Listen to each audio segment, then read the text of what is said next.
Good morning and what's up, Cubs Nation? You're locked in the Cubs on Tracks, brought to you by Chicago Sports Podcast. I'm your host, Brandon Tracks Hiatt, and let me tell you guys something. This team just made a statement on the West Coast. Oh my. The Chicago Cubs took the series from the mighty Los Angeles Dodgers at Dodger Stadium. And folks, this is no easy task. They did it in spite of losing their ace, Justin Steele, to what looks like a season elbow injury. The reports is that he's going to go ahead and get that fixed, and he will be out for the season. But instead of folding, guys, this squad rallied with grit, fire, and one name leading the way, PCA, Pete Crow-Armstrong. Oh my. Let's break all this down with energy, passion, and of course the numbers, guys. Here we go. Sunday night, under the bright lights of Los Angeles, Pete Crow-Armstrong had the breakout game we've all been waiting for. He came in slashing a brutal 197, 264, and 258. That's a 521 OPS with a WRC plus of just 55, well below average. But you can throw those numbers in the trash after what we saw, folks. Oh my God. PCA launched 2 home runs. A solo shot off none other than Tyler Glasnow, one of the top arms in the game. And then the go-ahead bomb in the 7th off Blake Trean to break a 2-2 tie. That's power, guys. That's poise, and that's potential turning into production. 4 outs above average. And don't forget, he swiped 6 bags this season. The glove and heels are there, but the bats is what could make PCA a superstar, folks.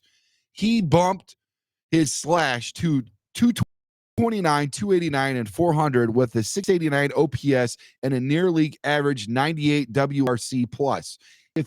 If he keeps trending up, folks, watch out. This guy's about to explode.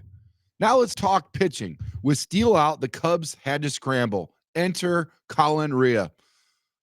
Look, 3.2 innings doesn't usually make headlines, but context matters, guys. And Rea was thrust into the rotation early because of the injury chaos.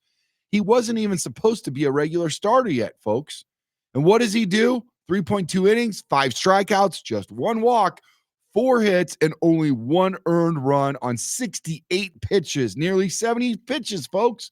That's called showing up and showing out when your team needs you the most. The Cubs signed Rea this offseason on a 1-year deal, knowing they need depth. With 27 starts last year for Milwaukee, the man knows. Let's zoom out for a second, folks. This was the 4th straight series win for the Cubs, who now sit at a whopping 11-7.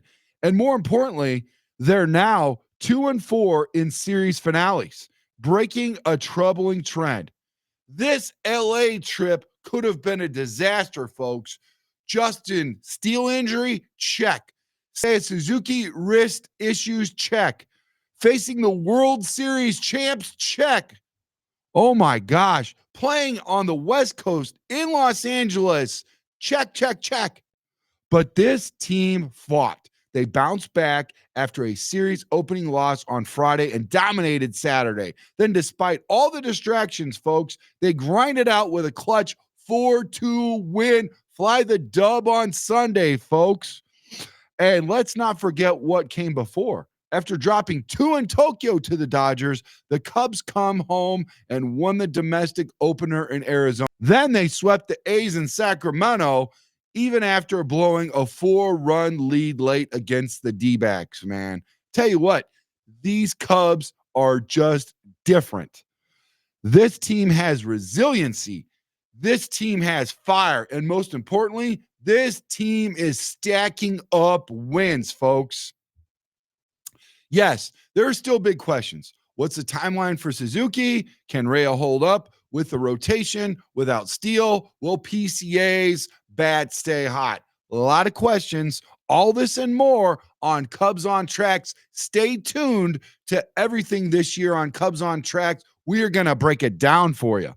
We'll be tracking all of it right here on Cubs on Tracks, folks. Brought to you by Chicago Sports Podcast. Hit that like button, subscribe, and drop comments. Who's your MVP of the Dodgers series? PCA, Rea, someone else? Let me know, guys. This is Brandon Tracks Hiatt signing off. Go Cubs, go, baby, and let's ride.